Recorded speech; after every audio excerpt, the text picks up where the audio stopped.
आपके रहने से उनको ये क्या एश्योरेंस मिलेगा कि गुलाब दुबे जी जैसा एक बड़ा उत्तर भारतीय नेता शिवसेना का हिस्सा है, इसलिए जो हमारे हित हैं वो हित सुरक्षित हैं? शिवसेना ही नहीं, कोई भी दल या कोई भी संगठन उत्तर भारतीय समाज के बगैर अधूरा है और उनका हाथ मिला करके नहीं सोचेगा। उसका हस्त वही होगा जो उभाटा का हुआ है, जो मनसी को हुआ है, जो राष्ट्रवादी शरद पवार जी को हुआ है और जो कांग्रेस को हुआ है। क्या हुआ अचानक? आज भी लोग जानना चाहते हैं उस अचानक 2-4 दिन के अंदर ऐसा क्या हुआ?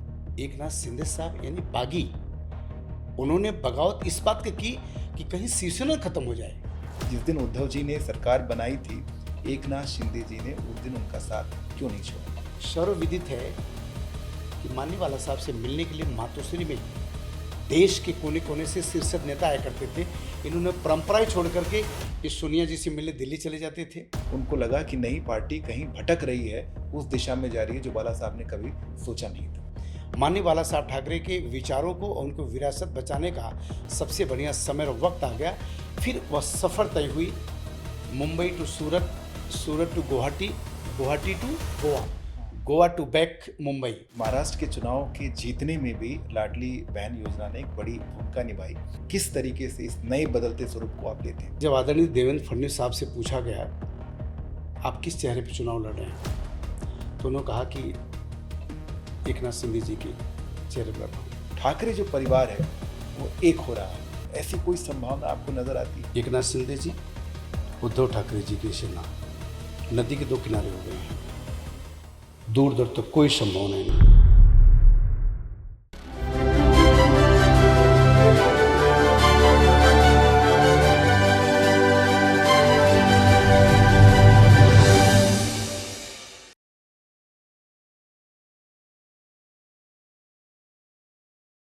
पिछले 4-5 दशकों से महाराष्ट्र की राजनीति की धुरी, महाराष्ट्र की राजनीति की पूरक रही शिवसेना के पिछले 3-4 साल बेहद मुश्किल में रहे। बाला साहब की शिवसेना 2 भागों में टूट गई, उद्धव की शिवसेना और एकनाथ शिंदे जी की शिवसेना। आज ये मेरा इत्तेफाक है कि उत्तर भारतीयों के प्रखर नेता और शिवसेना एकनाथ शिंदे जी के राष्ट्रीय प्रवक्ता और 9 राज्यों के उत्तर भारतीय संघ के समन्वयक कोऑर्डिनेटर गुलाब दुबे जी हमारे बीच में हैं। राजनीति के बहुत सारे, मैं कहूँगा कि दांव पेच, राजनीति के पीछे की भी बातें, और पिछले 3-4 सालों में ऐसा क्या हुआ कि शिवसेना के विचारों में 2 अलग अलग भाग उत्पन्न हो गए। इन सारी बातों पे हम बहुत गंभीर चर्चा करेंगे। गुलाब जी, आपका बहुत बहुत स्वागत है। नमस्कार। नमस्कार अविनाश जी, ये मेरा भी बड़ा सौभाग्य है कि आपके इस नेक्सस स्टूडियो में आने का मौका मिला। बहुत दूर दूर तक कीर्ति आपके एंकरिंग का और आपके प्रतिभा का, ये मेरा सौभाग्य है कि साक्षात्कार होने का अवसर मिला हुआ है। बहुत बहुत धन्यवाद आपका भी। बहुत धन्यवाद गुलाब जी। और जैसा मेरे प्रोग्राम का नाम है beyond the frame with Avinash, beyond the frame का मतलब ही होता है कि वो जानकारी जो जनता के बीच में पब्लिक डोमेन में नहीं है, हम उन पे भी आज चर्चा करेंगे। और बहुत सारे, मुझे लगता है कि हमारी जो किताब है, इस किताब के कई ऐसे पन्ने हैं जिसमें जो लिखावट है वो जनता ने अभी पढ़ा नहीं है। हम उन शब्दों को भी कहीं ना कहीं पढ़ने की कोशिश करेंगे और बहुत पॉजिटिव चीज़ें हैं, क्योंकि ये जो विघटन हुआ, इस विघटन में जो सबसे प्रमुख बात निकल कर आई वो विचारधारा की थी। एक वर्ग ऐसा कह रहा था कि कहीं विचारधारा से दूर पार्टी का जो मूल है वो जा रहा है, और इस वजह, मेरे ख्याल से एक बड़ी वजह रही जहां पार्टी 2 अलग अलग भागों में टूटी। इस पे हम बाद में चर्चा करेंगे। हम शुरुआत कर रहे हैं आपकी अपनी व्यक्तिगत जीवन से। उत्तर भारत का एक व्यक्ति मुंबई में आता है और मुंबई में उस पार्टी का एक प्रमुख नेता बनता है जिस पार्टी की बुनियाद में कहा जाता था कि उत्तर भारतीयों के विरोध में वो पार्टी बनी है। और जब बाला साहब ने जब इसका आंदोलन शुरू किया था तो मराठी मानुष और उनका जो संसाधन है उस पर कहीं उत्तर भारतीय कब्जा कर रहे हैं या उनके संसाधन का यूज़ कर रहे हैं, और मराठी मानुष को वो चीज़ नहीं मिल रही। यहाँ से पार्टी की शुरुआत हुई, लेकिन उसी पार्टी में एक उत्तर भारतीय चेहरा, इतना बड़ा चेहरा बन गया कि आज जितने बड़े मुद्दे होते हैं उसको देश विदेश के मीडिया के समक्ष प्रस्तुत करने का काम गुलाब दुबे जी करते हैं। ये चमत्कार कैसे पार्टी में हुआ? जी, बिल्कुल बिल्कुल अविनाश जी ने बहुत अच्छा बात आपने रखी और बहुत अच्छा अपने प्रासंगिक विषयों पर मुझे बोलने का अवसर दिया। 19 जून 1966 को हिंदू हृदय सम्राट माननीय बाला साहब ठाकरे जी ने शिवसेना की स्थापना की। माननीय बाला साहब ठाकरे स्वयं एक विचार थे। उन्होंने आमची मुंबई मराठी माणूस के ऊपर शिवसेना का राजनीति करना शुरुआत किया। बिल्कुल शाश्वत सत्य है, इसमें कोई संदेह नहीं। मेरा ऐसा मानना है, किसी व्यक्ति के पीछे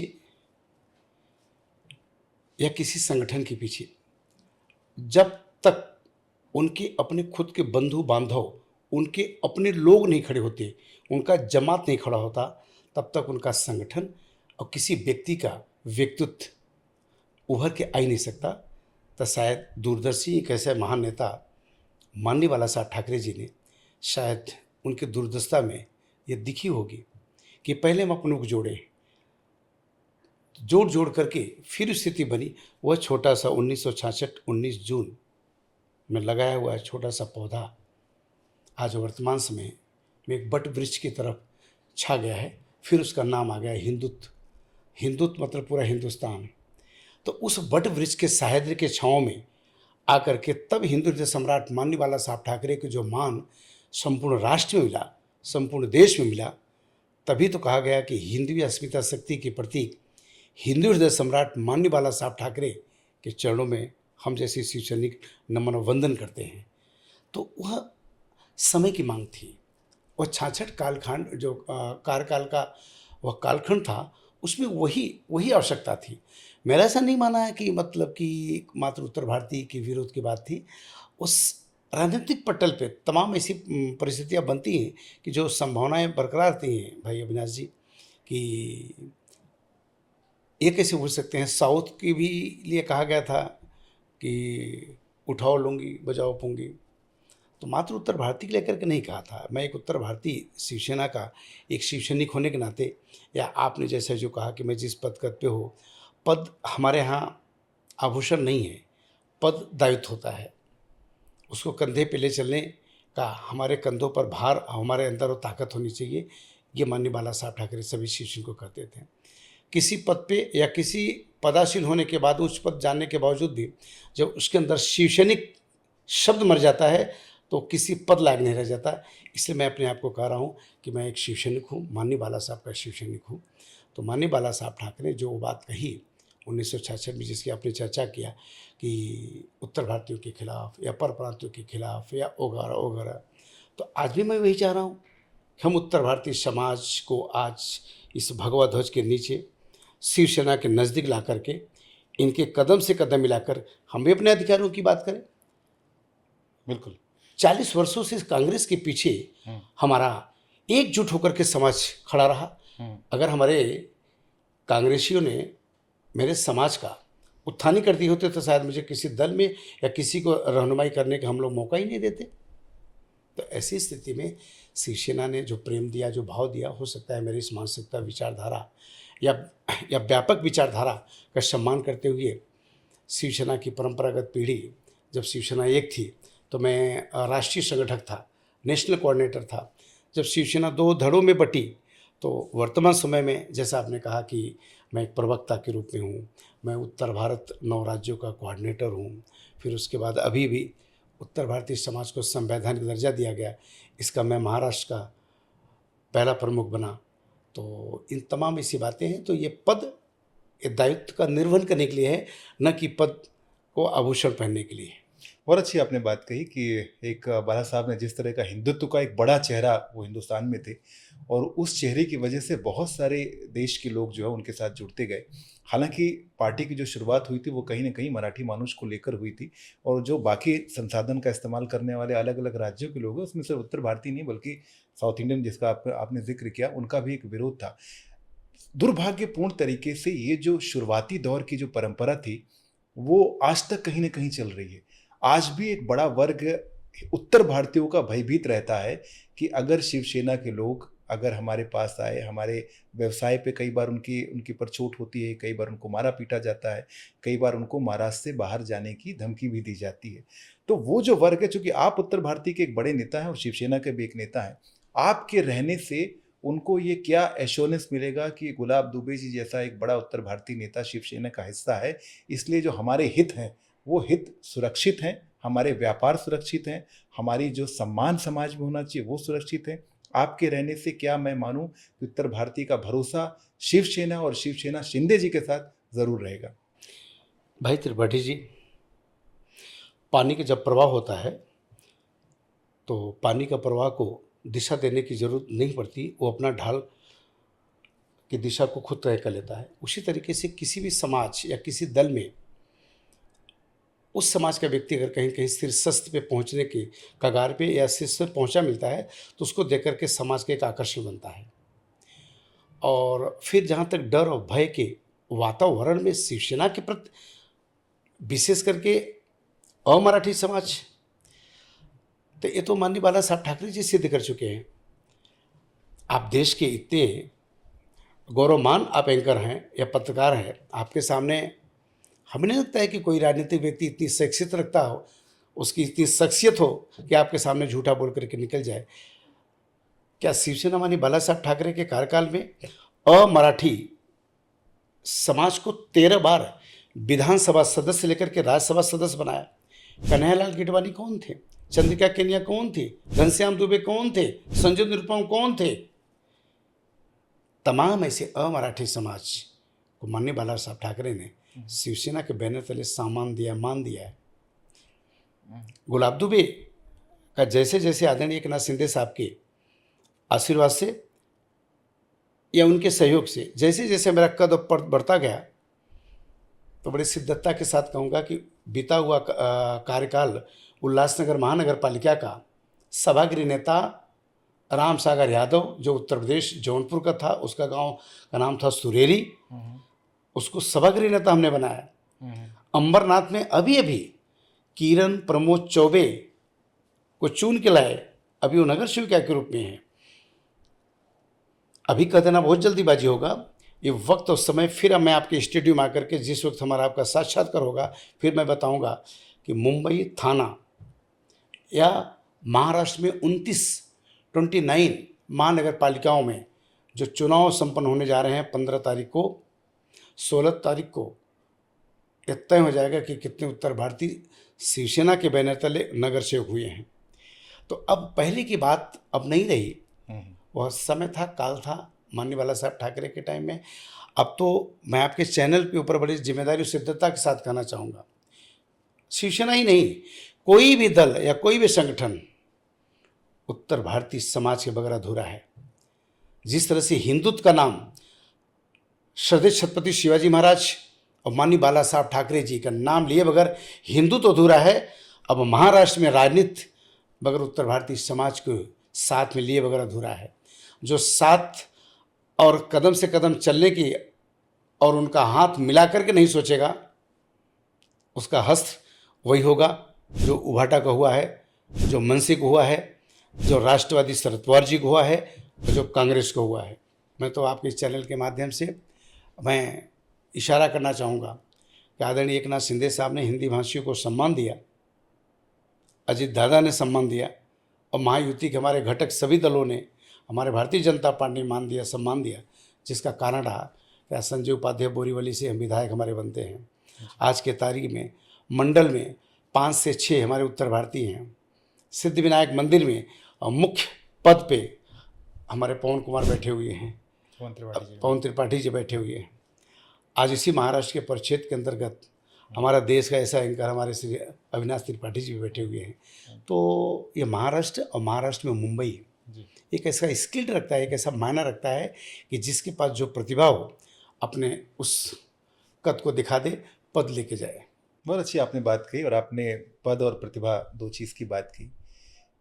लोग जानना चाहते हैं 3 साल 3.5 साल पहले जून का वो 20-22 जून के आसपास का वो जो वक्त था जिसने भारतीय राजनीति को और ख़ास तौर से महाराष्ट्र की राजनीति को अचानक बदल दिया। आपने एकनाथ शिंदे जी का नाम लिया, आपने बाला साहब का नाम लिया।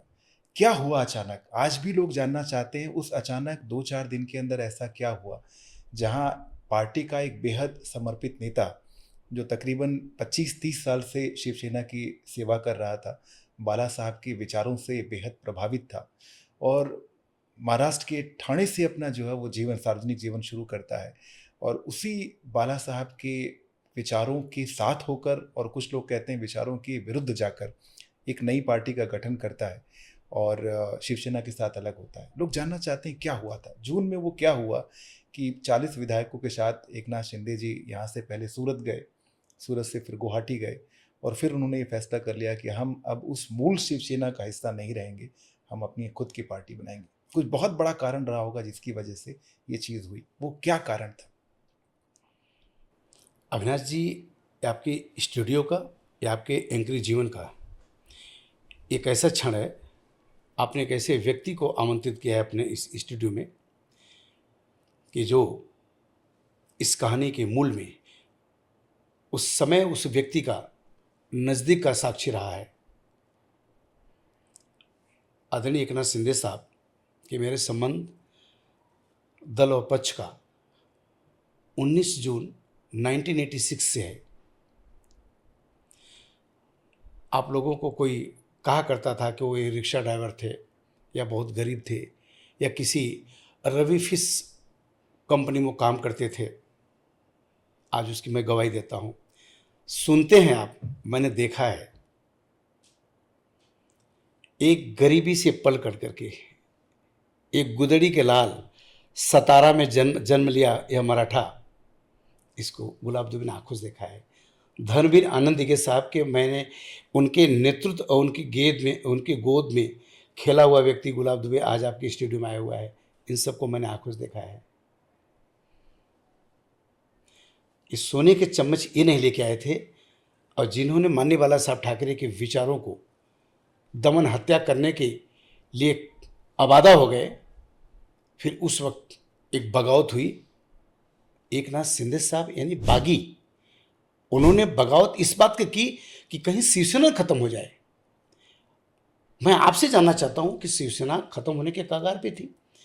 आप लोगों ने एंकरिंग करके माननीय बाला साहब जी से पूछे थे, क्या राजू शुक्ला जी को आप भूल सकते हैं? राजू शुक्ला जी जब पूछे माननीय बाला साहब से कि बाला साहब आपको एक दिन के अगर प्रधानमंत्री बना जी आप क्या करेंगे, उन्होंने 370 की बात की, उन्होंने 35A की बात की, उन्होंने पाकिस्तान को नस्ता नाबूद की बात की। तो यही तो आदरणीय नरेंद्र मोदी जी की है। और फिर 2019 में महाराष्ट्र की जनता ने अपना मैंडेट दिया, तो भारतीय जनता पार्टी और शिवसेना के बीच इनको क्या अधिकार हो गया कि मतलब उसको त्याग करके जनमत के साथ उनके साथ खिलवाड़ करने की क्या आवश्यकता पड़ गई? और श्रद्धेय माननीय बाला साहब ठाकरे सभी शिवसैनिकों को यह आदेश और निर्देश किए।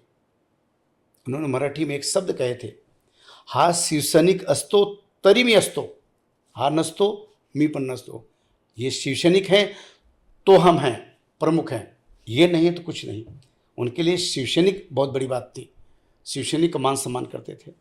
नहीं, गुलाब जी आपने बहुत अच्छी बात कही, लेकिन 2019 का जो चुनाव हुआ था, जैसा आपने कहा कि मैंडेट भारतीय जनता पार्टी और शिवसेना को दिया गया था, उनकी सरकार आनी चाहिए थी, ऐसी जनता की इच्छा भी थी। परिस्थितियां चेंज हुई, कुछ राजनीतिक गठबंधन अलग अलग तरीके के बने और शिवसेना, उद्धव जी उस टाइम पर चीफ मिनिस्टर बनकर आ गए किसी और पार्टी के सहयोग के साथ। लगभग 2 से 2.5 साल का समय ऐसा रहा जिसमें एकनाथ शिंदे जी उसी बदली हुई परिस्थिति में उन्हीं उद्धव ठाकरे जी के साथ में रहे। अगर लगता कि ये विचार के साथ कोई समझौता हो रहा है, तो पहला ये कदम होना चाहिए था एकनाथ शिंदे जी का कि जिस दिन वो सरकार बनी थी, जो बाला साहब के मूल विचारों के विरुद्ध सरकार बनी थी, उन लोगों के साथ बनी थी जिसका हमेशा बाला साहब ने विरोध किया। कांग्रेस की हर नीति का बाला साहब ने हमेशा विरोध किया। उसी कांग्रेस के साथ, उसी विचारधारा के साथ जिस दिन उद्धव जी ने सरकार बनाई थी, एकनाथ शिंदे जी ने उस दिन उनका साथ क्यों नहीं छोड़ा? बिल्कुल त्रिपाठी जी, बहुत अच्छी बात आपने कही। कभी कभी धर्म संकट और राजनीतिक संकट सामने आते हैं। अब जो पृष्ठभूमि के पीछे जो बातें चलती थी, एक अपने नेता को या अपने वरिष्ठ को पहले घर में समझाया जाता है, बताया जाता है। एक छोटे कद का नेता कि उसकी अपनी कुवत के अनुसार ही समझाने का प्रयास करने की कोशिश किया जाता है। हम खुद साक्षी हैं। साक्षी इस बात के हैं कि आदरणीय एकनाथ शिंदे साहब जब मुंबई से मातोश्री से जाते थे या उनको बात करके बताते, तो अपने हमारे यहाँ धर्मवीर आनंद दिघे साहब का एक मठ है जिसको आनंद आश्रम कहा जाता है। वहाँ आज भी हमारे शिवसैनिक सब बैठते हैं, रात को बैठते हैं 2 बजे तक, 3 बजे तक, तो वहाँ बात बताते हैं कि आज मैंने ऐसे कहा। और जिस मंत्रालय की आप बात कर रहे हैं, उस मंत्रालय का नाम था नगर विकास मंत्रालय, उनके हाथ में था। पीडब्ल्यूडी उनके हाथ में था, बिल्कुल। लेकिन कहने के लिए था। सब चला रहे थे उस वक्त आदित्य साहब, मैं वही उसी पे आ रहा था, उस पे आ रहा था, बिल्कुल। आदित्य साहब चला रहे थे। कौन कहे समझने की बात, हद तो तब हो गई जब इन्होंने उस परंपरा को खत्म कर दिया। सर्वविदित है कि माननीय वाला साहब से मिलने के लिए मातोश्री में देश के कोने कोने से शीर्षद नेता आया करते थे। इन्होंने परंपराएं छोड़ करके इस सोनिया जी से मिलने दिल्ली चले जाते थे, ममता बहन से मिलने के लिए कलकत्ता चले जाते थे। इन्होंने परंपरा खत्म कर दिया। बाला साहब का जो कद था, उस कद का ध्यान नहीं रखा, कद का ध्यान नहीं दिया। और माननीय बाला साहब कहा करते थे जिसके लिए कि जिस दिन मुझे कांग्रेस से हाथ मिलाने की आवश्यकता पड़ेगी राजनीतिक पटल पे, उस दिन मैं अपना दुकान बंद कर दूंगा। स्पष्ट सवाल आप लोगों ने पूछा था, लोकतंत्र के चौथे स्तंभ आप जैसे पत्रकारों ने उनके सामने ये काउंटर किया था कि साहब मान लीजिए कांग्रेस राजनीति में यदि कोई भेदभाव नहीं है, कोई शत्रुता नहीं होती, तो कांग्रेस से आपके आने वाले समय में क्या हाथ मिलाना संभव है? उन्होंने बेबाकी से शब्द कहा कि जिस दिन कांग्रेस से हाथ मिलाने की बात होगी उस दिन मैं अपना दुकान बंद कर दूंगा। वो इतना बेबाकी नेता थे। आप लोगों ने उनसे पूछा था ना कि लोग कह रहे हैं कि बाला साहब अयोध्या जो बाबरी मस्जिद विध्वंस की गई उसमें आपका हाथ है, तो उन्होंने ऐसे अपने शरीर को संभालते हैं और कहते हैं नहीं नहीं हाथ ही नहीं था, पूरा पैर था। ऐसे बेबाकी महान पुरुष थे। कांग्रेस हाथ मिला लिए। फिर बाला साहब ये शब्द दिए थे आप लोगों को कि मरणोपरांत ठाकरे परिवार का कोई व्यक्ति संवैधानिक पद पे नहीं होगा, कभी चुनाव नहीं लड़ेगा, इस संवैधानिक पद पे मुख्यमंत्री बने, संवैधानिक पद विधा के अनुसार अपने बेटे को सभी वरिष्ठ शिव सैनिकों को, नेताओं को दरकिनार करते हुए कल के आए हुए अपने बेटे आदित्य ठाकरे जी को पुत्र मोह में उन्हें कैबिनेट मिनिस्टर बनाते हैं। अब इतना तक नहीं, 24-25 साल का उनके बेटे और सभी नेताओं के ऊपर खड़े होकर के राज करना शुरू कर दिए। नगर विकास मंत्रालय की फाइल मातोश्री मंगाया जाता था, वो उस पर निर्णय लेते थे। गुलाब जी, मैं अपने पुनः उसी सवाल पे आना चाहता हूँ। दो बातें निकल कर आ रही हैं। एक तो ये है कि जो शिवसेना का मूल विचार था, जो बाला साहब की शिवसेना थी, वो आपको और शिंदे साहब को कहीं टूटती हुई नजर आ रही थी, क्योंकि बाला साहब के विचारों का पालन नई शिवसेना में, उद्धव की शिवसेना में नहीं हो रहा था। एक विरोध की ये वजह हो सकती है, जैसा आपने बताया कि आनंद भवन में इसका डिस्कशन चर्चा हुआ करती थी। दूसरी आपने बात कही कि चूंकि जो मंत्रालय शिंदे जी के पास था उसमें आदित्य ठाकरे साहब की बहुत ज़्यादा दखल थी। कारण पार्टी के विरोध में जाना और अपनी नई पार्टी को स्थापित करना, इन दोनों के बीच में मूल कारण अपना कहीं हद तक इग्नोरेंस था, जहाँ पे कहीं ना कहीं एकनाथ शिंदे जी को लगता था कि उनको उस तरीके से, जिस तरीके से एक वरिष्ठ नेता होने की वजह से उनको सम्मान मिलना चाहिए, वो पार्टी में सम्मान नहीं मिला, मंत्रालय में काम करने का मौका नहीं मिला, ये मूल कारण था? या पार्टी कहीं अपने विचारों से अलग हट के जा रही थी, ये कारण था? क्योंकि मैं बहुत स्ट्रेट सवाल आपसे पूछ रहा हूँ, क्या आदित्य ठाकरे का जो इंटरफेरेंस था वो मूल कारण था जिसने एकनाथ शिंदे को अपने तरीके से पार्टी को एक नई पार्टी विचार बनाने का सोचा, या उनको लगा कि नई पार्टी कहीं भटक रही है, उस दिशा में जा रही है जो बाला साहब ने कभी सोचा नहीं था? स्ट्रेट आंसर इसका दीजिए। आदित्य जी का दखल अंदाजी बेहद वेदना थी, चुभ रही थी, एक विषय। और दूसरी बात, कहीं न कहीं माननीय बाला साहब ठाकरे का शिवसेना का विरासत हाथों से निकलता हुआ आदरणीय एकनाथ शिंदे साहब के मन के अंदर जब विचार आया, जो शेयर किए, जो हम लोग को जानकारी हुई, उनकी सोच, उनके मन में ये चल रहा था कि इस तो परंपरा टूट रही है। हमारा जो राजनीतिक पक्ष, हमारा भारतीय जनता पार्टी आदरणीय प्रमोद महाजन जी के सहयोग से, माननीय अटल बिहारी वाजपेयी के नेतृत्व से और माननीय बाला साहब ठाकरे के उस योगायोग, समन्वय, सामंजस्य, संघर्ष, संगठन, संरचनात्मक दिशा को देने का काम इन महापुरुषों ने किया था। प्रमोद महाजन जी, अटल बिहारी वाजपेयी जी और माननीय बाला साहब ठाकरे जी थे। 29 वर्षों तक मैत्रीपूर्ण संबंध चला त्रिपाठी जी, जिसके साक्षी आप सब हैं।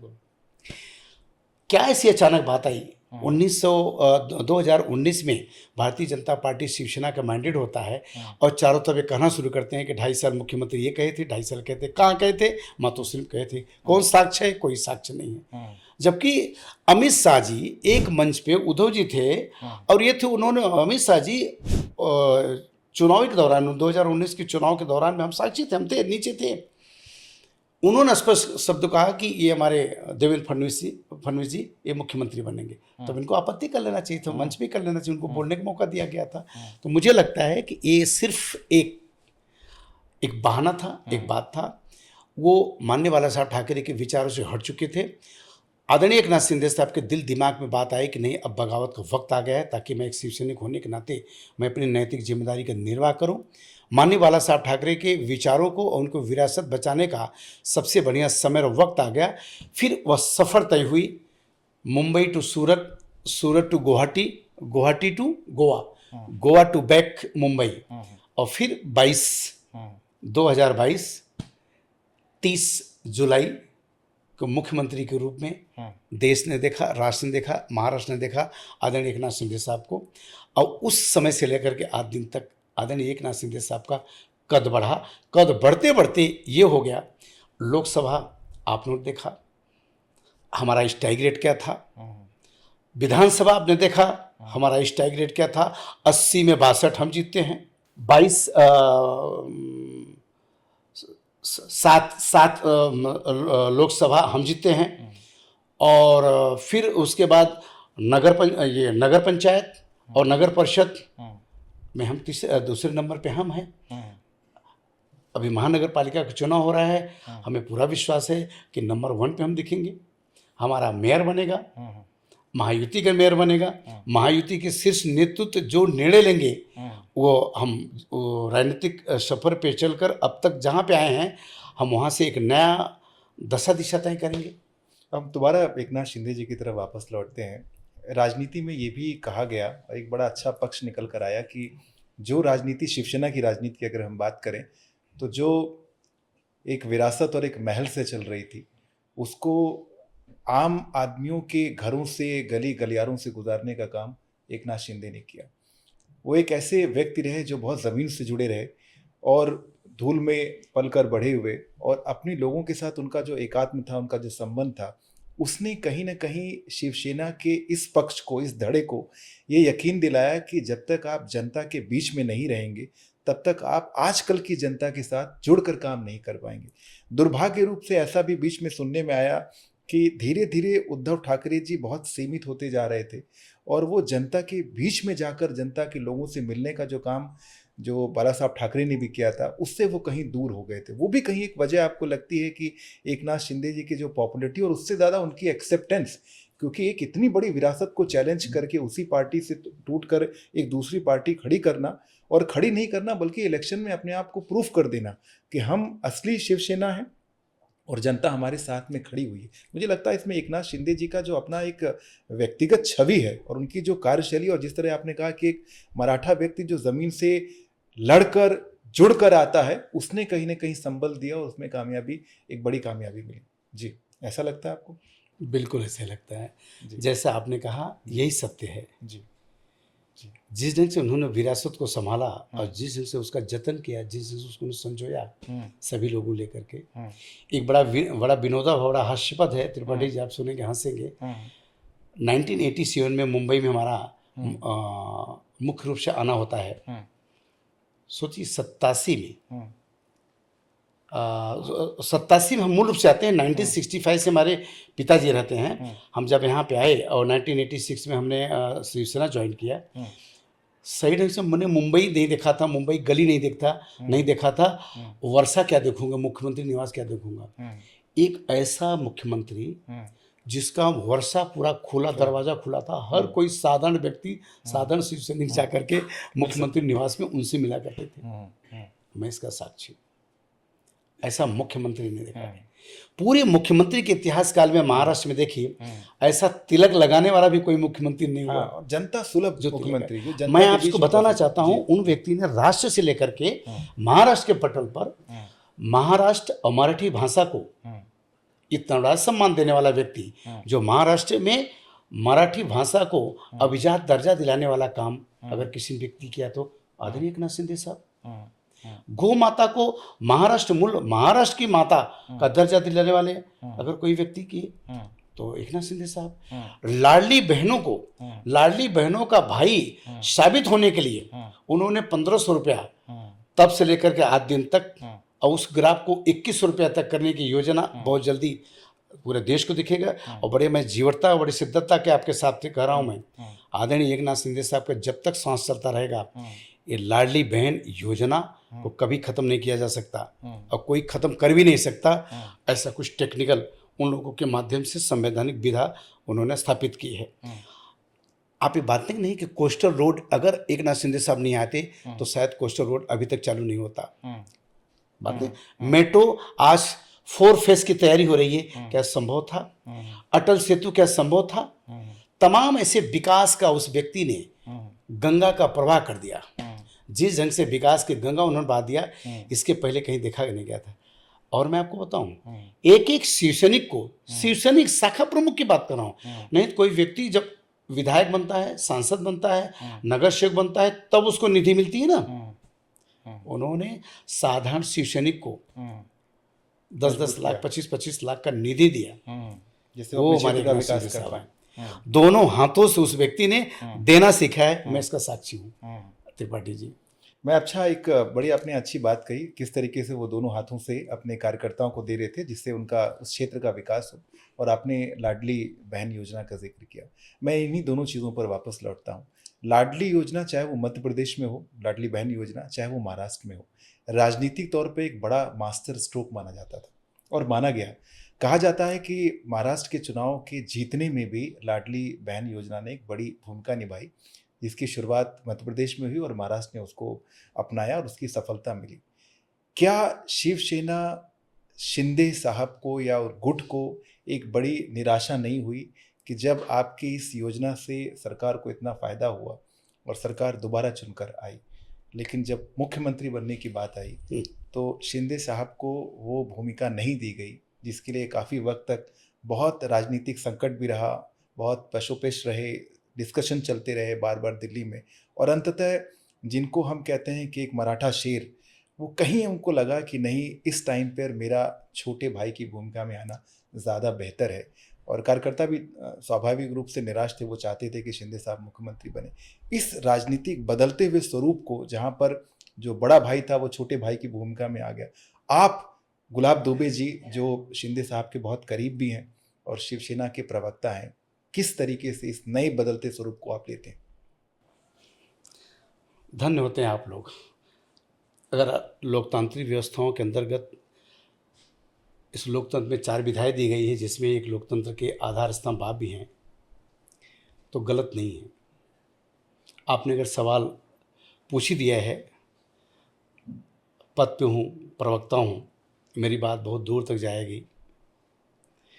जिस वक्त 2024 का विधानसभा चुनाव लड़ा गया, हम सबको पूरा विश्वास था कि जब आदरणीय देवेंद्र फडणवीस साहब से पूछा गया आप किस चेहरे पर चुनाव लड़ रहे हैं, तो उन्होंने कहा कि एकनाथ शिंदे जी के चेहरे पर लड़ रहा हूँ। सफलता मिलती है, बहुत ही अप्रत्याशित जीत होती है महाराष्ट्र में, बहुत अप्रत्याशित मैंडेट मिलते हैं। उन हालात में जब राजनीति करवटें लेती हैं और पता चलता है कि एकनाथ शिंदे साहब मुख्यमंत्री नहीं, वो बिल्कुल डिप्यूटी सीएम, हमारा शिवसैनिक या महाराष्ट्र बड़ा दुखी हुआ था। हम भी दुखी हुए थे। हम दुखी नहीं होते तो शायद आपको बताते नहीं। एक बार श्रद्धेय आदरणीय नरेंद्र मोदी जी या भारतीय जनता पार्टी के शीर्ष नेतृत्व एक बार और उनको बड़ा दिल दिखाना चाहिए था। यदि मात्र हमारे 37 सीटें के आधार पर 2022 में और आप 104 थे, इतना बड़ा अंतर के बीच में राजनीतिक के बदलते हुए माहौल में आदरणीय एकनाथ शिंदे साहब को आप मुख्यमंत्री बना दिए, तो ये तो हालात बहुत आसान था आपके लिए। उनके चेहरे को दिखाया गया, उनको बताया गया। तो एक बार हम सभी शिवसैनिक, सभी पदाधिकारी या महाराष्ट्र या राष्ट्र बड़े आशा भरी नज़र से देख रहा था कि एक बार मुख्यमंत्री आदरणीय एकनाथ शिंदे साहब बनेंगे। खैर कोई बात नहीं, राजनीति में अटल पटल होता रहता है, अलट पलट होता रहता है। जब आपने पूछ ही लिया तो था बहुत बड़ा दर्द था। इसका अभी भी दिल में दर्द है शिंदे साहब को और बाकी शिवसैनिकों को? है, दर्द अभी है, भी दर्द है। दर्द है, और बिल्कुल दर्द है। जहाँ जहाँ इसकी जब अनुभूति की जाती है, दर्द है। मुझे तो बहुत दर्द है, मैं बहुत घायल हूँ, इसमें कोई दो राय नहीं। एक बार अवश्य मौका देना चाहिए था, एक बार भारतीय जनता पार्टी हमारे मित्र पक्ष को एक बार अपनी दिलेरी दिखाना चाहिए था, एक बारी बड़े दिल को दिखाने की आवश्यकता थी। 2.5 साल बहुत बड़ा समय नहीं होता है, 2.5 साल एक बार मौका देना चाहिए था। इसलिए देना चाहिए था कि 2.5 साल के कार्यकाल में आदरणीय एकनाथ शिंदे साहब ने अगर महाराष्ट्र के कायाकल्प को बदला, उन्होंने साबित कर दिया कि एक अच्छे मुख्यमंत्री हो सकते हैं, तो आपके नीति और नैतिकता के बीच में महाराष्ट्र को सफलतापूर्वक यहाँ की योजनाओं को सफल करने के लिए, यहाँ के विकास करने के लिए, यहाँ के सुजलाम सुफलाम करने के लिए आपके मन में सोच थी, तो इन्हीं को आगे करके करते, क्या बुरा था। हमारी महायुति की सरकार तो थी, लेकिन ऐसा नहीं हुआ। कभी कभी होता है। तो जो धागा जो टूटा था मित्रता का कुछ समय के लिए, उसकी गांठ बनी है, अभी भी गांठ है या गांठ पिघल गई है? गांठ तो नहीं पड़ पाई, गांठ पड़ने की संभावनाएं बनी थी, मैं संभावनाओं को नकारा नहीं जा सकता त्रिपाठी जी। गांठ बनने की स्थिति बनी थी, जरूर बनी थी, लेकिन मैं धन्यवाद देना चाहूँगा अमित शाह जी को, धन्यवाद देना चाहूँगा इस देश के प्रधानमंत्री, यशस्वी प्रधानमंत्री आदरणीय नरेंद्र मोदी जी को। और आपने देखा होगा कि आप लोगों के माध्यम से 4 से 5 बार इनका पूरा परिवार गया, मोदी साहब से मिला, मोदी साहब के बीच में बैठ कर के बात हुई। आदरणीय नरेंद्र मोदी जी आदरणीय एकनाथ शिंदे साहब को बहुत मान देते हैं, सम्मान देते हैं, आज भी देते हैं, बहुत बड़ा मान देते हैं। शायद उनके बीच में, वो शीर्ष नेतृत्व के बीच में समझ की बात रही होगी। और जनता वो भी देगी गुलाब जी, जनता जानना चाहती है कि हाई कमान के द्वारा क्या निर्देश या क्या समझौता हुआ, किस तरह की बातें हुई, और अल्टीमेटली एकनाथ शिंदे जी जो शुरुआत में मुख्यमंत्री पद से बिल्कुल नहीं हटना चाहते थे, वो डिप्टी चीफ मिनिस्टर पद पे राजी हो गए। क्या बातें थी, क्या आश्वासन था, क्या आने वाले भविष्य का इशारा था? त्रिपाठी जाने वाले भविष्य की बात थी। अगर 2022 में एक सीएम देवेंद्र फडणवीस साहब के रूप में यदि वो सीएम से डिप्टी सीएम हो सकते हैं, तो ये क्यों नहीं हो सकते हैं। और रही बात ये कि निकल जाते हैं सारे सिकवे गिले बनकर, तो कभी आँखों से आंसू बनकर बेवफा हो जाते हैं कभी वे भी जो साथ चलते थे, कभी परछाई बनकर। तो बस इतना ही कहा जा सकता है। बहुत अच्छी आपने बात कही। मैं इसमें, चूंकि अब हमारा देवेंद्र फडणवीस साहब का भी एक जिक्र आ चुका है और एकनाथ शिंदे जी का जिक्र है, गुलाब दुबे जी को अगर बताना हो कि कौन बेहतर मुख्यमंत्री है आपके हिसाब से, मैं थोड़ी देर के लिए आपसे कहूँगा, अभी आप पार्टी और पद को छोड़कर एक महाराष्ट्र के नागरिक के तौर पे अगर आपको बोलना हो कि आपके हिसाब से जो वर्तमान मुख्यमंत्री हैं, मैं इसको सवाल को थोड़ा बदलता भी हूँ, वर्तमान मुख्यमंत्री का कार्यकाल आपके हिसाब से कैसा कार्यकाल है? 2022 के बाद जो मुख्यमंत्री का कार्यकाल रहा, बीते हुए अतीत या बीते हुए इतिहास में ऐसा कभी नहीं रहा। तो बेहद हर किसी व्यक्ति से यह शब्द बताने वाले व्यक्ति से अब क्या पूछना कोई बाकी है कि कौन मुख्यमंत्री अच्छा है वर्तमान की अतीत में? हम तो ये कहूँगा कि अतीत का मुख्यमंत्री, उन्होंने इतिहास ही नहीं लिखा, बल्कि स्वर्णाक्षरों में उनके नाम आए, और भी इस जगत गुरु सदैव शंकराचार्य के द्वारा स्वर्णाक्षर के पत्रों में उनका नाम लिखाया गया है, एकनाथ संभाजी शिंदे। ये ऐसे व्यक्ति मात्र है। और देवेंद्र फडणवीस साहब भी बहुत ही अनुभवी ब्राह्मण आदमी हैं, उनके विवेक और उनकी बुद्धि को नकारा नहीं जा सकता। एक गुलाब दुबे कह दें कि योगी मुख्यमंत्री नहीं, तो बहुत बड़ी बेवकूफ़ी, छोटी मोह बड़ी बात हो जाएगी, या सूर्य के ऊपर थुकने जैसी बात होगी। देवेंद्र फडणवीस साहब बहुत ही कद्दावर और बहुत अच्छे और बहुत सुलझे हुए व्यक्ति हैं, अच्छे मुख्यमंत्री हैं। लेकिन बेहतर मुख्यमंत्री एकनाथ शिंदे साहब, ये मैंने दोनों की तुलनात्मक तरीके से अगर आप पूरा देश कह रहा है, मैं देश के हर कोने में उत्तर भारत का दायित्व मुझ पर देने के बाद जब मैं उत्तर भारत में गया, काश्मीर से लेकर कन्याकुमारी के बीच में, तो मुझे लोगों से मैं पूछा, बोले नहीं, एक बार शिंदे साहब को मौका मिलना चाहिए था। और शिंदे साहब वाकई में एक अच्छे नेता है। नेता इसलिए है, क्यों नहीं होंगे, देश के ऊपर कहीं पर अगर आपत्ति विपत्ति आती है, उत्तराखंड में वहाँ पे फ्लड आया, वहाँ पे गए, केरला में आया, वहाँ के गए, फिर उसके बाद जम्मू में वहाँ पे आतंकवादियों ने जिनसे गोली से भूना, वहाँ पे गए। यहाँ पे कहीं भी बरसात से कभी कुछ नाले में सीधे सीधे कुछ जाते हैं ये उसमें के मुख्यमंत्री हैं।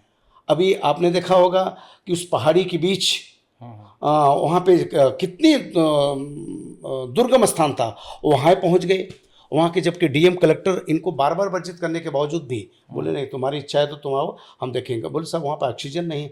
बोले मैं ऑक्सीजन भगवान मुझे दे देंगे। वहाँ लोगों के बीच में जाकर के वहाँ पर जाकर के काम करते हैं और लोगों को नगर बसाते हैं। ये बहुत बड़ी बात है। इससे बड़ी बात क्या हो सकती है? गुलाब जी, क्या आपको ये भी लग रहा है कि शिवसेना अपना एक ज़मीन दूसरी जगहों में भी तलाश करने की कोशिश कर रही है, जहां मूल रूप से भी शिवसेना नहीं है? शिवसेना से मेरा मतलब एकनाथ शिंदे जी का जो शिवसेना है, बहुत सारी महाराष्ट्र के अलावा भी बहुत सारे ऐसे प्रदेश हैं जिनमें लगातार वो कई बार दौरा भी करते रहे, अपने मुख्यमंत्री काल में बाद में भी जाते रहे।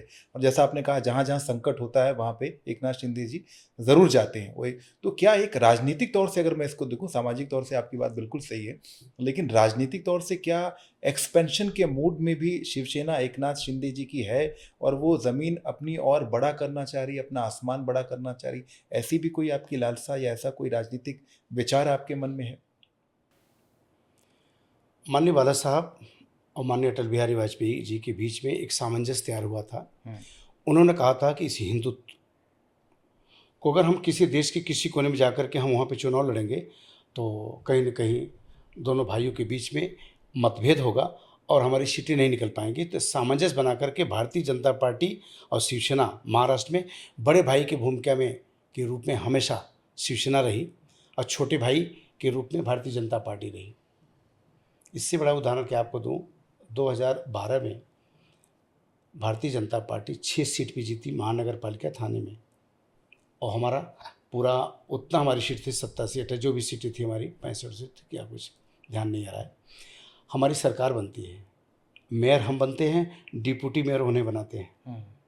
ये हमारा महत्वपूर्ण संबंध था। उसी का पुनरावृत्ति मुंबई में हुआ करता था, नई मुंबई में हुआ करता था, केडीएमसी हुआ करता था, उल्लासनगर में हुआ करता था। हम साथ साथ इनके साथ चलते थे, इनके साथ साथ चलते थे, चल रहे हैं। अब मित्रता या रिश्ते कभी कभी दोनों को निभाना पड़ता है। जैसे प्रेम माझी को भी साहिल से हुआ करता है, प्रेम राही को भी मंजिल से हुआ करता है। प्रेम के नाम पर दामन न फैलाओ तुम, प्रेम कहने से नहीं प्रेम दिल से हुआ करता है। बहुत अच्छी बात है। तो अब भारतीय जनता पार्टी के हमारे बीच में आज 3 दिन से जो रस्साकसी हो रही है महायुति को लेकर के, हमारे एकनाथ शिंदे साहब तटस्थ हैं कि हमारा कहीं मैत्रीपूर्ण धर्म न बिगड़ने पाए, जिसका परिणाम है कि कल्याण महानगर पालिका, ठाणे महानगर पालिका, मुंबई महानगर पालिका और वसई विरार महानगर पालिका कन्फर्म हो गया। बहुत बड़ा योगदान है आदरणीय एकनाथ शिंदे साहब। बहुत अच्छी बात की। लेकिन अभी हम लोग बड़े भाई और छोटे भाई की भूमिका की बात कर रहे थे जब तक बाला साहब थे और अटल बिहारी वाजपेयी थे। शिवसेना महाराष्ट्र में हमेशा बड़े भाई की भूमिका में थी और अटल जी के टाइम पे बीजेपी छोटे। अब ये परिस्थितियाँ फ्लिप कर गई हैं, अब बड़े भाई की भूमिका में बीजेपी आ गई है और शिवसेना छोटे भाई की भूमिका में आ गई। आज भी जो अगर हम मुंबई की बात करें, शिवसेना और बीजेपी के बीच में जो बंटवारा हुआ है उसमें एक बड़ा हिस्सा 128 के आसपास सीट जो है वो बीजेपी को मिली है और 70 के आसपास लगभग शिवसेना। ये जो परिवर्तन हुआ, ये बड़ा भाई बदल गया, आपको लग रहा है कि कहीं बड़े भाई का जो दिल है वो थोड़ा कम उदार हुआ है, या आपको लग रहा है कि वो जो बदली हुई परिस्थितियों में जिस तरीके से जनता अपना प्यार उड़ेल रही है उसके अनुपात में ही अब जो है वो सीटें हो रही हैं? तो किसी को बुरा मानने की आवश्यकता नहीं, क्योंकि राजनीति हमेशा स्थिर नहीं रहती, वो वक्त के साथ बदलती है और वक्त को हमको स्वीकार करना चाहिए। तो क्या शिंदे शिवसेना जो है अब स्वीकार कर रही है वर्तमान परिस्थितियों को और बड़े भाई का ताज जो है वो बीजेपी के सर पे पहना दिया है? आपको नहीं लगता त्रिपाठी जी की हमारा युग युगांतर का ऐसा कुछ प्रमाण बनता है कि समय से बड़ा कोई हो ही नहीं सकता है, समय अपना रंग लाता ही है। एक वो शिवसेना जो मानने वाला साहब ठाकरे एक आवाज़ करते थे तो हवाएं बंद हो जाती थी कुछ टाइम के लिए। तो शिवसेना में कहीं कहीं सेंध लगी, 2 फाड़ हुआ। 2022 से लेकर के 2025 में हम आपसे बात कर रहे हैं दिसंबर में, 3 वर्ष का कोई बच्चा या 3 वर्ष का कोई पौधा कैसे वृक्ष हो सकता है? तो ऐसे हालत में अगर आदरणीय एकनाथ शिंदे साहब साबित कर दिए राष्ट्र महाराष्ट्र में कि हम वाकई में शिवसेना हैं, और जिसकी वंशज प्रणाली आदरणीय उद्धव ठाकरे साहब उन्होंने साबित करते करते अपने को खत्म कर लिए, 2 चीज देखा। ऐसे हालत में समेत आने दीजिए छोटे भाई बड़े भाई के बीच। अभी तो हम छोटा क्या, छोटा बच्चा भी मानने को अपने को तैयार है। बहुत अच्छी आपने बात कही। मैं जितना राजनीति को समझता हूँ कि कोई भी बड़ा से बड़ा व्यक्ति अगर मूल पार्टी से अलग हटकर जाता है, नई पार्टी बनाता है, तो लगभग वो खत्म हो जाता है। इसके बावजूद भी इतना अच्छा प्रदर्शन करना, और 3 साल का एक शैशव अवस्था में कोई पार्टी है, शैशव अवस्था में भी अगर आपकी इतनी पहुंच है, इतनी पकड़ है, जनता के बीच में इतना स्नेह और आपको प्यार मिल रहा है, तो डेफिनेटली राजनीतिक तौर से ये आपको एक बड़ी, मैं कहूँगा कि उपलब्धि है। लेकिन इसके बीच में एक ये भी बात आ रही है, जैसे अभी अपने कुछ दिनों में हमने सुना कि राज ठाकरे और उद्धव ठाकरे जो परिवार है वो एक हो रहा है, चाहे उसकी राजनीतिक मजबूरी हो या उनके पीछे कोई इमोशनल बॉन्ड हो। क्या कोई ऐसी संभावना आने वाले वक्त में ऐसी हो सकती है जहां शिवसेना के दोनों अलग अलग धड़े एक हो जाए? ऐसी कोई संभावना आपको नजर आती है कहीं से? नदी के किनारे कभी एक हुए हैं एकनाथ शिंदे जी, उद्धव ठाकरे जी की सेना नदी के 2 किनारे हो गए हैं, दूर दूर तक कोई संभावना नहीं है। दूसरी बात, आपने कहा कि राज साहब और उद्धव साहब का मिलन, क्या शिवसेना में इसके पहले क्या बगावत नहीं हुई? ये बड़े सिद्धता के साथ आपको कहना चाहूँगा, बहुत बड़ी बगावत हुई। गणेश नायक ने बगावत किया, छगन भुजबल ने बगावत किया, नारायण राणे ने बगावत किया, राज ठाकरे ने बगावत किया। शिवसेना का कुछ बाल बाका नहीं हो पाया। राज ठाकरे जी 2008 में जब बगावत किए, तो उस वक्त बगावत करने के बाद शिवसेना सत्ता में आई। मुंबई महानगर पालिका में, ठाणे महानगर पालिका में, केडीएमसी में, उल्लासनगर, अमरनाथ से लेकर के बदलापुर तक पूरा सब फैल गए, कुछ बाल बाका नहीं। लेकिन ऐसा मराठा ये बगावत जब किए तो मुद्दे पे बगावत किए, डूबती हुई नाव को इस व्यक्ति ने खींच करके किनारे पर लाने का काम किया है। सलूट है ऐसे मराठा को। एक एक शिव सैनिक उनके चरणों में साष्टांग दंडोत प्रणाम करते हैं। आदरणीय एकनाथ शिंदे साहब ने एक बगावत की, बाकी लोगों ने बगावत नहीं की थी, बंडखोरी की थी। यहाँ पे बगावत हुई। बगावत का नाम ही है, जिस मूल से आप आते हैं, आपके बगल में ही तो मऊ है। आप कैसे भूल सकते हैं कि इस देश को सर्वप्रथम 1847 के बीच जब लोग डर रहे थे उन अंग्रेजों के खिलाफ, आपके यहाँ से बलिया से आवाज निकला, वंदे मातरम। क्रांतिकारी मंगल पांडे को कभी भूला जा सकता? ठीक उसी तरीके से कोई यहाँ जीवित रहने के लिए नहीं आया है अविनाश जी, ना आप ना हम। इतिहास साक्षी रहेगा। एक ऐसा बगावत कि जो वाकई में देश के राजनीति को हिला दिया व्यक्ति। आप लोगों ने इतना झकझोर करके, यही संजय निरुपम जी थे ना, यही संजय राउत जी थे ना, आप लोग उनसे जब पूछे कि अभी गोवा से यहाँ पे आ रहे हैं, तो उन्होंने यही कहा था कि गोवा से उतरने के बाद इसी रास्ते से जाएंगे, एक भी शरीर को हम जीवित नहीं जाने देंगे। जीवित भी रहे, पार्टी भी जीवित रही, और हम लोग उनके फॉलोअर्स भी जीवित हैं। तो जिंदा दिली का ही नाम आदरणीय एकनाथ शिंदे साहब है।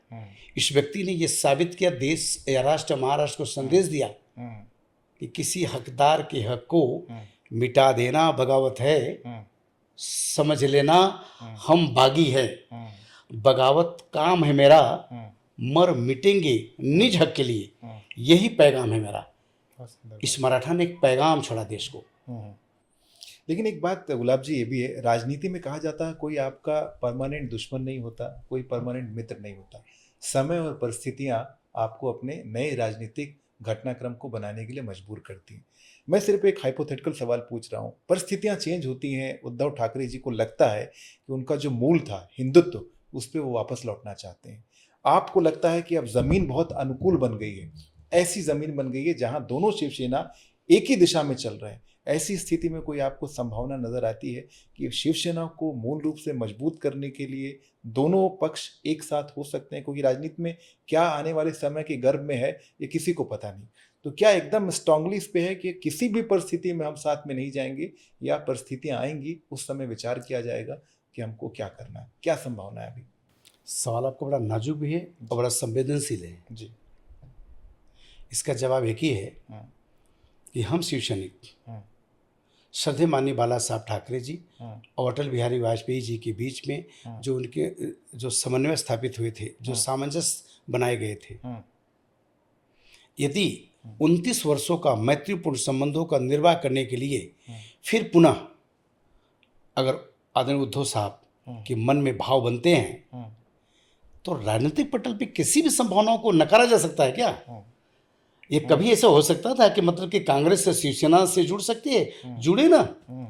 और संभावनाओं के साथ में हम मैत्रीपूर्ण संबंधों 29 वर्षों की उस परंपरा यानी भारतीय जनता पार्टी से हमारे कायम, जब तक ये छित गगन और सूर्य चंद्रमा है तब तक भारतीय जनता पार्टी और शिवसेना का संबंध कायम रहे। नाराज होकर, नाराजगी कहाँ से होती है? नाराजगी किससे होती है? अपनों से होती है। विश्वासघात कहाँ से होता है? अपनों से होता है। आप मेरे ऊपर विश्वास किए, हम आपके ऊपर किए। हम थाना से चल करके, भाई अविनाश जी, हमें नहीं पता था कि आप क्या हैं, कौन हैं, कहाँ मुझे बुला रहे हैं। हम आपके विश्वास के ऊपर तो चले। तो विश्वास की पराकाष्ठा ये रूप में आज मुझे आप देश में दिखा रहे हैं। मुझे आज मेरे राजनीति को आप एक धार दे रहे हैं। ये विश्वास की पराकाष्ठा, इसकी परिपक्वता हुआ। अच्छा, इसी विश्वास पे बात करें। उद्धव पक्ष हमेशा इसी विश्वास को लेकर एक बात कहता है कि शिंदे जी ने विश्वासघात किया, और इनके लिए एक बड़ा एक डेरोगेटिव वर्ड इस्तेमाल करता है कि शिंदे गद्दार है। आप उसको किस तरीके से लेते हैं? क्योंकि जैसा आपने शुरुआत में भी कहा था कि विचारधारा से जब कोई पार्टी अलग हटने लगती है तो किसी जिम्मेदार नेता को कहीं ना कहीं उस विचारधारा पे लौटना पड़ता है, जो एकनाथ शिंदे उसी विचारधारा पे डटे रहे। लेकिन उनका पक्ष ये कहता है कि हमारे साथ, हमारे विचारों के साथ पार्टी के एक नेता ने, जिनको हमने इतना बड़ा बनाया। एक ज़माने में जब एकनाथ शिंदे जी बहुत साधारण कार्यकर्ता थे, साधारण कार्यकर्ता से हमने उनको इतना बड़ा नेता, इनको पद, मंत्री सब कुछ बनाया, लेकिन समय आया तो उन्होंने हमारे पीठ पे छुरा घोंपा। इस विश्वासघात का जो आरोप है, आप उसको कैसे देखते हैं?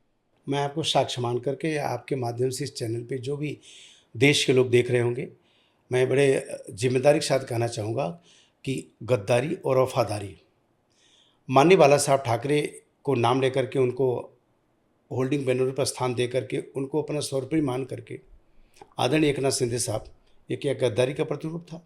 उन्होंने कहा कि मेरे बाप चोर हैं, मेरे बाप को उन्होंने चुरा लिया। उन्होंने कहा कि अपने संभाजी शिंदे जी का फोटो क्यों नहीं लगाते, यानी उनके पिताजी की फोटो क्यों नहीं लगाते? कैसे लगाते? महात्मा गांधी जी को राष्ट्रपिता कहा गया। क्या वह राष्ट्रपिता आपके, हम क्या, मेरे दादा परवजा के थे? लेकिन नहीं, उनके कार्य राष्ट्रपिता कहने के लिए विवश से मजबूर किया। माननीय बाला साहब ठाकरे के अस्तित्व और व्यक्तित्व के ऊपर हम शिव सैनिक चलना फिरना सीखा, टेढ़ी मेढ़ी पगडंडी पे राजनीतिक का पाठ पढ़ा। मैं उस पिता को कैसे भूल सकता हूँ? मैं पिता तो थोड़ी बदला जाता है, वो चाहे अपना स्वयं का पिता और चाहे राजनीतिक पिता या चाहे गुरु रूपी पिता, हम अपने गुरु को भी पिता कहते हैं।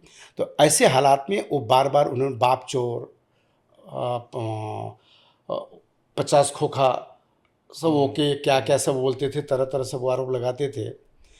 इतने सब कुछ बर्दाश्त करने के बावजूद भी मैं आपको चुनौतीपूर्ण में कह रहा हूँ कि एक भी शिष्टाचार को लांघ करके आदरणीय एकनाथ शिंदे साहब ने आदरणीय उद्धव साहब के ऊपर ऐसा कुछ टिप्पणी किया क्या?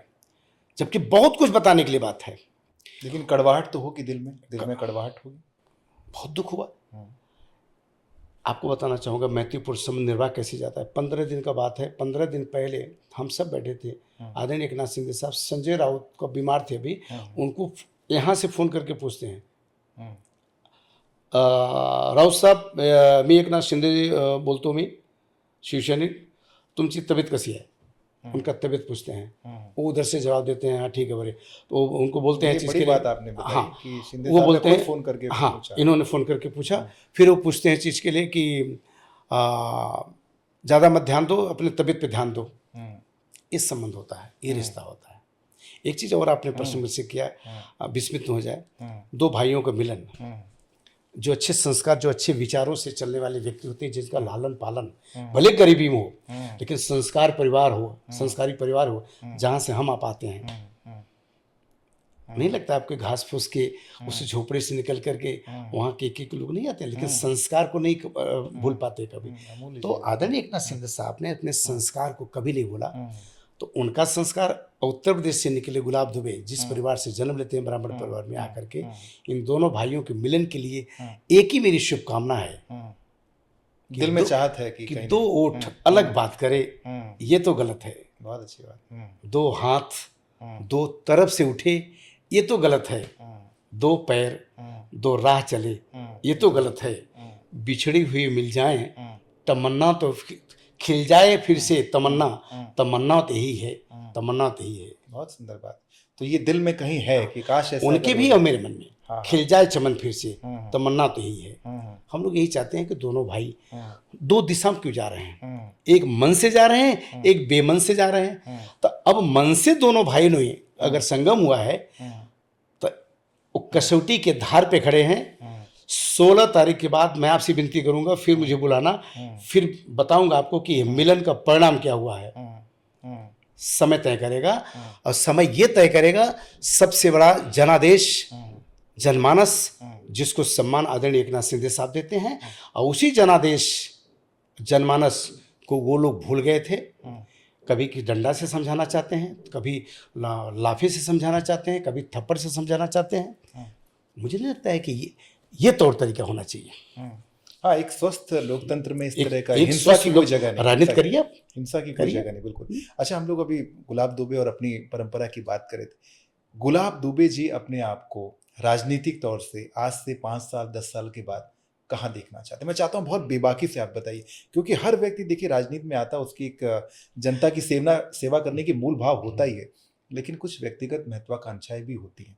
हम उसको अगर पूरी ईमानदारी से स्वीकार करेंगे तो हम बता पाएंगे कि हम आने वाले वक्त में शायद उसमें हम ज़्यादा लोगों को सेवा करने का हमको अवसर मिले, ये भी एक भाव होता है। तो मैं अगर स्पष्ट आपसे पूछना चाहूँ कि आज से 5 साल के बाद गुलाब दुबे जी क्या एक विधायक के रूप में, एक मंत्री के रूप में, एक सांसद के रूप में अपने आप को देखना चाहते हैं, जिससे वो ज़्यादा से ज़्यादा जनता की सेवा कर सकें? क्या चाहते हैं? हमारी पार्टी शीर्ष नेतृत्व तय करेगी मेरे उस दूरगामी, मेरे उस पद के लिए, मेरे कद के लिए। और आज आपके इस चैनल पे मैं बताना चाहूँगा कि जिस पद और कद पे आदरणीय एकनाथ शिंदे साहब ने जो दायित्व दिया है, जब मैं किसी सांसद और जब मैं किसी विधायक के किसी मंत्री के पास जाता हूँ तो उसके मुंह से ये सब निकलते हैं कि आइए दुबे जी बैठिए। तो मैं समझता हूँ कि कल की बात की कल की है, आज वर्तमान तो मेरा सजा हुआ है। और फिर मेरे राजनीतिक पटल पे मेरी सोच इतना उत्साह से भरा हुआ है, इतना ऊर्जा से भरा हुआ है। किसी रचनाकार ने लिखा होगा तो शायद आपके प्रश्नों का जवाब कम शब्दों में यह क्रमबद्ध तरीके से पंक्तियाँ देती होगी कि इरादे अगर बुलंद हों तो राहें भी निकल आती हैं, आसमां से बिजलियां खुद रास्ते दिखलाती हैं। पीछे मुड़ के ना देख, ना शामिल हो गुनहगारों में, आगे देख के चल, मंजिल है तेरी राहों में। तो मैं तो समझ रहा हूँ कि जिस राह पे मैं निकल पड़ा हूँ, मंजिल मुझे मिल जाएगी, जैसा कि आपने मुझे प्रकाश डाला, दर्शाया। और हर कोई राजनीति करने वाले व्यक्ति की महत्वाकांक्षा तो होता ही है, वो तो चाहता है कि इस देश के लोकतंत्र के उस शीर्ष पद पे पहुंच जाए, लेकिन वो समय निर्धारित करता है, वक्त निर्धारित करता है, अपनी योग्यता या अपनी सोच, अपनी संबलता निर्भर करती है। तो जिस दिन से चला हूँ मंजिल पे नज़र है, आंखों ने कभी मील का पत्थर नहीं देखा। एक ऐसे व्यक्तित्व से मैं अभी बात कर रहा था जो बहुत सारी बातें आपने पिछले 1 घंटे में सुनी होंगी। शिवसेना बनने की कहानी, एकनाथ शिंदे जी के दिल टूटने की कहानी, कहीं ना कहीं शिवसेना के मूल में वो बात जिसकी वजह से शिवसेना बनी थी, उससे मैं कहूँगा कि बिखराव की कहानी।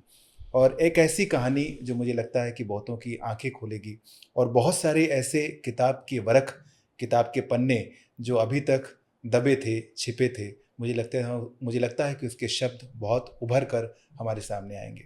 हम अपने इस प्रोग्राम में beyond the frame with Avinash में एक और ऐसी बड़ी प्रतिभा के साथ जल्दी बात करेंगे, लेकिन मुझे लगता है कि आज का जो एपिसोड है गुलाब दुबे जी के साथ जो एपिसोड है वो एक आई ओपनर होगा, और बहुत लोगों को बहुत सारे राजनीतिक घटनाक्रम के पीछे की जो वजह है वो भी पता चलेगी। जल्दी हम मिलते हैं एक नए एपिसोड में।